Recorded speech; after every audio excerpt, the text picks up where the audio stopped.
예, 하나님은 이스라엘의 백성의 타락, 포로, 회복에 이르기까지 먼 미래 일을 예언적으로 말씀하고 계신데요. 하나님은 그들이 패역해서 하나님을 떠날 것까지 미리 알고 계셨습니다. 거기서 멈추면 이게 하나님의 은혜가 없는 것이죠. 그런데 하나님께서는 떠날 것을 아셨음에도 불구하고 돌아올 것도 미리 말씀해 주셨습니다. 그러므로 하나님이 그들의 마음에 할례를 베푸실 때 그들은 기회를 놓치지 말고 돌아와야 하는 것이죠. 다시 하나님 말씀을 청종해야 합니다. 이스라엘 백성이 하나님께로 돌아오면 하나님도 그들에게 돌아오실 것이라고 말씀하시는데요. 이스라엘이 하나님께로 돌아와 말씀을 청종하면 하나님 무엇을 약속하고 계십니까? 2절, 3절입니다. 30장 2절과 3절 같이 읽겠습니다. 너와 내 자손이 내 하나님 여호와께로 돌아와 내가 오늘 내게 명령한 것을 온전히 따라 마음을 다하고 뜻을 다하여 여호와의 말씀을 청종하면 내 하나님 여호와께서 마음을 돌이키시고 너를 긍휼히 여기사 포로에게 돌아오게 하시되 내 하나님 여호와께서 흩으신 그 모든 백성 중에서 너를 모으시리니. 하나님도 마음을 돌이키시고 백성들도 포로에서 돌아오게 하신다라고 말씀하고 계십니다. 2절과 3절에 보면 그 중요한 히브리 단어가 하나 나오는데요. 슈브라는 단어, 돌아오다인데요. 2절에서 백성이 돌아올 때 슈브라는 단어가 사용됐고요. 3절에서 하나님께서 자신의 마음을 돌이키실 때도 슈브라는 단어를 사용합니다. 또한 하나님께서 백성을 돌이키실 때도 슈브라는 단어가 3절에서 사용되었습니다. 이게 무슨 얘기냐면요. 하나님이 그 단어를 쓸 때도 슈브, 이스라엘 백성이 또 쓸 때도 슈브. 그러니까 이 슈브라는 단어는 보통 하나님과 이스라엘 백성 모두에게 썼다는 거예요. 근데 이 원어적인 표현에서 볼 때 하나님께만 쓰는 단어가 있고요. 사람에게만 쓰는 단어가 있어요. 근데 이 단어는 하나님과 사람에게 동시에 썼다라고 볼 때 하나님께서 돌이키시는 것과 사람이 돌이키는 것은 그다지 다르지 않다라는 것을 말하는 겁니다. 즉, 하나님의 돌이키심과 사람의 돌이킴은 연결되어 있다라는 겁니다. 그런데 여기서 우리가 오해하지 말아야 되는 것은요. 백성이 돌아온다는 조건이 충족될 때 하나님도 돌아오신다라는 건 아닙니다. 그러니까 하나님께서 너희가 돌이키면 내가 돌아오겠다. 이 의미가 아니라는 것이죠. 왜냐하면 30장 6절에 보면 하나님께서 그의 백성의 마음에 할례를 베푸시기 때문에 백성이 하나님을 사랑하는 마음도 가질 수 있다라는 겁니다. 그러니까 우리가 돌이키기 전에 하나님께서 우리에게 은혜를 먼저 베풀어 주시는 거예요. 그러니까 우리가 돌아올 수 있는 그 비결은 나의 결단에 있는 것이 아니라 하나님께서 내게 은혜를 베풀어 주셨기 때문에 돌이킬 마음도 갖게 됐다라는 겁니다. 은혜와 회개가 만날 때 제대로 된 회복이 일어날 수 있는 것이죠. 그러니까 여러분 우리는요 거의 수동적으로 사는 거예요. 사실은 그렇다고 봐야죠. 하나님께서 베푸신 은혜에 반응하는 것, 그게 회개예요. 두 번째로 이스라엘이 다시 하나님을 사랑하고 생명을 누릴 수 있는 까닭에 대해서 설명하고 있는데요. 6절입니다. 같이 읽겠습니다. 내 하나님 여호와께서 내 마음과 내 자손의 마음에 할례를 베푸사 너로 마음을 다하며 뜻을 다하여 내 하나님 여호와를 사랑하게 하사 너로 생명을 얻게 하실 것이며. 이스라엘 백성들이 다시 하나님의 사랑을 받고 생명을 누릴 수 있는 까닭은 하나님이 이스라엘 마음에 할례를 베푸시고 하나님을 사랑하는 힘까지 주시기 때문이다라고 설명합니다. 사람의 회개보다 앞서는 것은 먼저 하나님의 은혜라고 설명드렸죠. 그러니까 하나님의 은혜가 있기 때문에 회개도 가능한 겁니다. 그런데 만일 하나님께서 은혜를 베푸시는데도 불구하고 사람이 회개하지 않는다면 그것은 패역한 행동이라는 것이죠. 회개하지 않으면 심판만이 남아있을 뿐입니다. 예레미야 4장 4절에 보면요. 너희는 스스로 할례를 행하여 너희 마음 가죽을 베고라고 설명합니다. 그러니까 하나님 앞에서의 회개는 단지 육체적인 할례가 아니라 마음의 할례라는 것을 볼 수 있죠. 로마서 2장 29절에도 보면 오직 이면적 유대인이며 할례는 마음에 할지니 영에 있고 율법 조문에 있지 아니한 것이라고 설명합니다. 그러니까 우리는요 회개라는 걸 단지 하나님이 시키는 그대로 하는 것이 아니라 마음의 할례를, 그러니까 육체의 할례가 아니라 마음의 할례를 받는 건데요. 이것은 마음의 할례를 받는다는 것은 성령의 기름 부음을 받는 걸 의미합니다. 그러니까 이스라엘 백성들이 포로 가운데서 다시 돌아올 수 있는 유일한 방법은요, 성령의 임재를 통해 마음의 할례를 받는 것이라고 볼 수 있습니다. 그러니까 하나님은 어떤 사람에게 복을 주시느냐? 9절과 10절입니다. 신명기 30장 9절과 10절 같이 읽겠습니다. 내가 내 하나님 여호와의 말씀을 청종하여 이 율법책에 기록된 그의 명령과 규례를 지키고 여호와 내 하나님께 돌아오면 내 하나님 여호와께서 내 손으로 하는 모든 일과 내 몸의 소생과 내 가축의 새끼와 내 토지 소산을 많게 하시고 내게 복을 주시되 곧 여호와께서 내 조상들을 기뻐하신 것과 같이 너를 다시 기뻐하사 내게 복을 주시리라.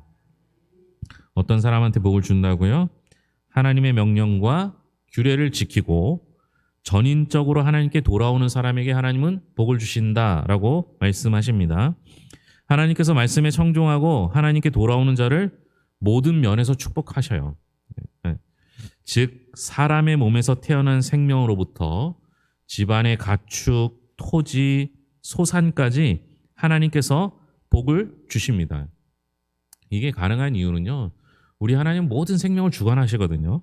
그러니까 하나님께서 복을 주시는데 그냥 내게만 복을 주시는 것이 아니라 내게 속한 모든 것, 심지어 가축, 생명의 소산, 식물의 소산까지도 복을 주시는 겁니다.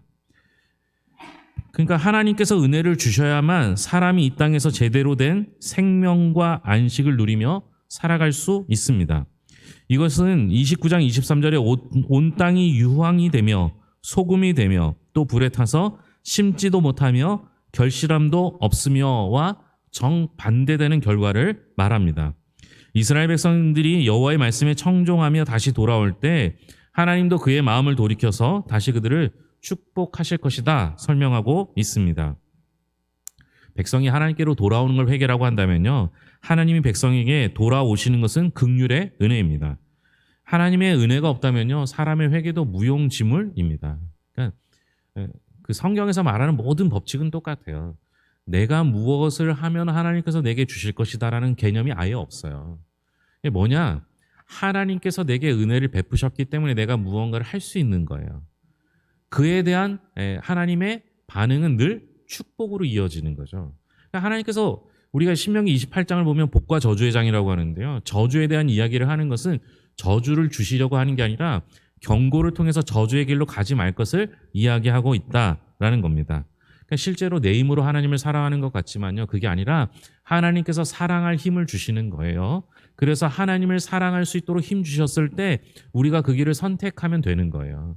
그리고 자랑할 게 아무것도 없어요. 하나님이 내게 사랑을 베푸셨기 때문에, 하나님께서 내게 은혜를 베푸셨기 때문에 내가 돌아오고 회개한 것이지 내가 무언가 능력이 있거나 힘이 있거나 지혜가 있어서 한 것이 아니라는 거예요. 자랑할 게 아무도 없어요. 우리가 그래서 성공할 때 위험한 경우가 많아요. 잘 될 때 위험한 경우가 많아요. 내가 무언가 한 것 같은 거잖아요. 때로는 실패를 주신 것도 하나님의 은혜가 되는 이유가 하나님 앞에 겸손한 사람이 결국엔 성공하는 거거든요. 그 길을 갈 수 있기를 바랍니다. 하나님은 이스라엘 백성에게 영적인 결단을 촉구하고 계십니다. 하나님 말씀이 어디 있는지 11절부터 14절까지입니다. 11절부터 14절까지 같이 읽겠습니다.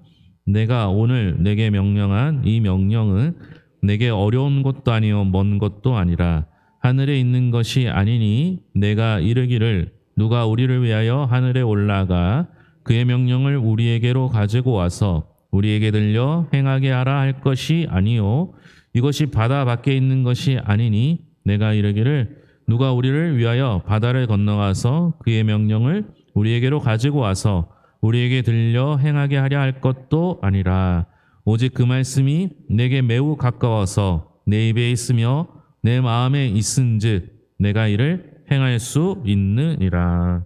아멘. 하나님의 말씀은 어디 있다고요? 매우 가까워서 우리의 입에 있으며 우리의 마음에 있다라고 합니다. 하나님의 명령은요, 하늘에 있는 것도 아니고 바다 밖에 있다라고, 바다 밖에 있는 것도 아니다라고 설명하죠. 이것은 거리만을 의미하는 게 아니라요. 율법이 우리가 순종하기 어려운 법이 아니다. 그러니까 쉬운 법이다라고 설명하는 것과 같습니다. 그러니까 율법은 결코 실천하기 어려운 말씀도 아니고 특별한 신학 훈련을 받은 사람들만 이해할 수 있는 말씀도 아닙니다. 그러니까 율법은요, 실천하지 못하는 이유는 율법이 어려워서가 아니라 순종하고자 하는 마음이 없기 때문인 것이죠. 그러니까 어려워서 못하는 게 아니라 순종할 마음이 없어서 못하는 거다라고 설명할 수 있습니다. 하나님의 말씀이 멀리 있지 않고 이미 입에 마음에 가까이 있다라는 것은 믿음을 가진 사람이라면 누구나 실천할 수 있는 말씀이라는 의미가 됩니다. 하나님의 말씀은요, 특별한 사람들에게 폐쇄적으로 허락된 것이 아니라 모든 사람에게 개방적으로 열려져 있습니다. 믿음을 가진 이는 하나님 말씀에 청종하며 하나님의 백성으로 살아갈 수 있는 것이죠. 여러분, 성경은 어렵다 이렇게 생각할 필요가 없어요. 아니, 성경이 어려우면요, 우리 할머니가 글을 배운 적이 없어서 글을 못 읽으셨거든요. 마지막에 돌아가시기 전에 이제 한글을 깨우치고 성경을 한번 쓰시고 돌아가셨는데요. 우리 할머니 저한테 배우셨어요. 제가 어렸을 때. 그 할머니가 글을 배우고 나서 한번 쓰고 돌아가셨는데 그 전까지 그러면 성경을 그럼 모르는 거예요? 아니에요. 성경은 너무 쉬워서 글을 모르는 사람도 들으면 이해할 수 있는 건데요. 그런데 차이는 뭐냐? 믿음이 있는 사람은 그 말씀을 이해하고 그 말씀대로 행하는 거예요. 그게 우리 마음속에 우리의 입에 있다라는 뜻이 되는 것이죠. 여러분, 성경은 어려운 게 아니에요. 믿음을 가지면요, 이해가 되는 것이고요. 그 말씀에 순종하면요, 말씀이 여러분들에게 나타나요. 그러니까 훨씬 쉬운 일이죠. 하나님은 하나님의 백성에게 무엇을 촉구하십니까? 19절, 20절 말씀. 19절, 20절 같이 읽겠습니다. 내가 오늘 하늘과 땅을 불러 너희에게 증거를 삼노라. 내가 생명과 사망과 복과 저주를 내 앞에 두었은즉 너와 내 자손이 살기 위하여 생명을 택하고 내 하나님 여호와를 사랑하고 그의 말씀을 청종하며 또 그를 의지하라. 그는 내 생명이시요 내 장수이시니 여호와께서 내 조상 아브라함과 이삭과 야곱에게 주리라고 맹세하신 땅에 내가 거주하리라. 아멘. 하나님께서 하나님의 백성에게요, 생명과 사망, 복과 저주의 길을 우리 앞에 두셨으니 살기 위해 생명을 택하라. 여호와를 사랑하고 말씀을 청종하며 그를 의지하라라고 촉구하고 계신 겁니다. 이제 하나님께서는요, 그 신명기, 특별히 그 하나님의 법을 보여주었던 출애굽기, 레위기에서 주셨던 그 말씀을 다시 한번 신명기를 통해서 다시 말씀해주고 계시면서 그 말씀을 듣고 하나님을 선택하라 이렇게 이야기하고 계십니다. 아무리 말씀이 가까이 있고 열려 있을지라도 그 말씀에 청종하고자 하는 마음의 결단이 없다면 그 사람에게는 말씀이 하늘보다 높고 바다보다 멀리 떨어져 있게 되는 것이죠. 말씀 순종 여부에 따라 생명과 사망, 복과 저주의 길이 열리는 겁니다. 하나님께서 사람에게 은혜를 베푸신다는 것은요, 내게 좋은 일이 생기게 한다라는 의미로 받아들이면 안 돼요. 그러면 여러분, 좋은 일 생길 때는 은혜고요, 안 좋은 일 생길 때면 저주입니까? 하나님께서 내게 은혜를 베푸신다는 것은요, 말씀에 순종할 수 있는 환경과 기회를 주신다라는 겁니다. 그러면요, 도저히 어찌할 수 없는 상황을 만들어 놓고 구석으로 몰아넣으셔서 하나님 말씀만 지키게 할 수 있는 그런 상황이 온다면 그게 은혜예요, 저주예요? 그게 은혜라는 거예요. 근데 여러분, 막다른 골목에 서면 여러분 얼마나 힘들어 하십니까? 뭐 여러분 얘기할 것도 없어요. 저도 몰아넣으셔서 그렇게 할 때가 있거든요. 그런데 어떻게 보면요. 내가 선택의 기준 없이 그냥 딱 하나만 선택하게끔 만드는 그런 상황이 어떻게 되면 더 복인 거예요. 예, 우리에게 선택 장애가 있는 사람들이 있다고 그러잖아요. 뭐 여러 가지 메뉴가 있으면 그중에 하나 고르는 거 힘들어하시는 분들 있잖아요. 우리도 항상 하나님께서 내 앞에 놓으신 것들이 선택의 여러 가지 기로에 서 있을 때가 있어요. 그리고 어떤 때는 무엇을 선택하든 괜찮을 때가 있고 어떤 때는 좋은 것이 여러 개 있고 안 좋은 것이 그러니까 잘못된 것이 여러 개 있을 수도 있어요. 그런데 그것보다 정말 나를 구석으로 몰아넣으셔서 도저히 어떻게 고개도 돌리지 못하고 오로지 하나님만 바라보게 하시는 것 또는 하나님만 선택하게 하시는 것 이것이 은혜라는 거예요. 그러니까 은혜는 내 삶이 잘 되는 것에 있는 게 아니라 내 삶과 어떤 그런 것과 상관없이 하나님만 바라보게 하는 게 은혜라는 거예요. 근데 여러분 그걸 은혜라고 생각하시지 못하잖아요. 내가 원하는 걸 얻을 때, 내가 필요한 것들이 공급될 때, 내가 아픈 것이 나았을 때 그걸 은혜라고 생각하잖아요. 여러분, 우리는 하나님을 만난 게 은혜인 것이고요. 하나님을 선택한 게 은혜인 거고요. 영원히 하나님을 떠나지 않겠다라고 결단하는 게 은혜인데요. 그 은혜를 누리는 방법도 역시 하나님께서 그 은혜를 깨닫게 해주시는 환경과 조건에 기인해 있다라고 생각하시면 됩니다. 그런 의미에서 말씀에 순종하는 건요. 하나님의 호의에 믿음으로 반응하는 것입니다. 즉 하나님을 사랑하는 걸 말씀 순종으로 표현할 수 있다라는 겁니다. 그러니까 누구든지요. 하나님을 사랑한다라고 말하면서 말씀을 순종하지 않는 건 하나님을 사랑하지 않는 것과 같아요. 하나님을 사랑한다면 하나님 말씀을 순종하는 거예요. 우리 사람도 마찬가지예요. 어떤 사람을 믿는다고 하잖아요. 근데 그 사람 말하는 건 못 믿겠다. 그 말이 안 되는 거죠. 아버지를 존경한다고 하면서요. 아버지 말을 안 따르는 사람은요. 아버지를 존경하는 게 아니에요. 하나님을 사랑한다면 하나님 말씀대로 사는 거 그것이 우리가 가야 할 길입니다. 하나님을 사랑하고 하나님의 말씀을 청종하며 하나님을 의지하는 것이 진정으로 복된 삶입니다. 그러니까 여러분 우리를 유혹하는 것에서부터 멀리하고 그 갈림길에서 늘 복의 길을 선택해야 하는 것이죠. 그 길 역시 우리가 돌이키는 것과 오늘 말씀은 항상 비교되는 게 있는데요. 돌이킨다와 청종한다는 게 같이 가요. 그러니까 우리가 돌이킨다는 건 다시 말씀으로 돌아가는 거예요. 말씀이 기준이 되는 거죠. 우리가 지난주에 스데반의 설교를 길게 봤지만요. 뭐 그 긴 내용을 언젠가 설명할 기회가 있겠지만 제일 중요한 건 스데반이 한 얘기는 자신에 대한 경험에 대한 얘기가 아니라 오로지 하나님의 말씀에 관한 이야기였어요. 그가 성령이 충만하고 지혜로운 사람이었던 이유는 하나님 말씀이 자신의 삶에 가득 차 있기 때문에 그랬던 것이죠. 그런데 여러분 내 자랑, 간증하다 보면 내 자랑이 되고요. 자꾸만 과장이 되고요. 가벼운 이야기로 끝나는데요. 여러분 우리는 때론 무겁더라도 하나님 말씀이 기준이 되고 하나님 말씀대로 살려고 노력하는 모습이 우리에게 꼭 필요한 것이고 그게 진짜 하나님께로 돌이키는 거예요. 내가 도와라, 미안합니다, 죄송합니다, 뭐 사과합니다. 뭐 이렇게 이것을 회개라고 보면 안 되는 거죠. 회개란 그 자리에서 돌이켜서 하나님 말씀대로 순종하려고 하는 그 시작부터 회개가 되는 것이죠. 그런 사람이 하나님께서 주시는 복을 반드시 누리게 될 줄로 믿습니다. 기도하겠습니다. 하나님 아버지 감사합니다. 하나님의 말씀을 따르고 청종하는 사람들이 되게 하여 주시옵소서. 먼저 우리의 마음을 부드럽게 하여 하나님 말씀을 들을 귀를 열어 주시옵소서. 내가 잘났고 지혜롭고 똑똑하다고 생각한다면 무엇이든 할 수 있다 여긴다면 하나님 말씀이 들리지 않습니다.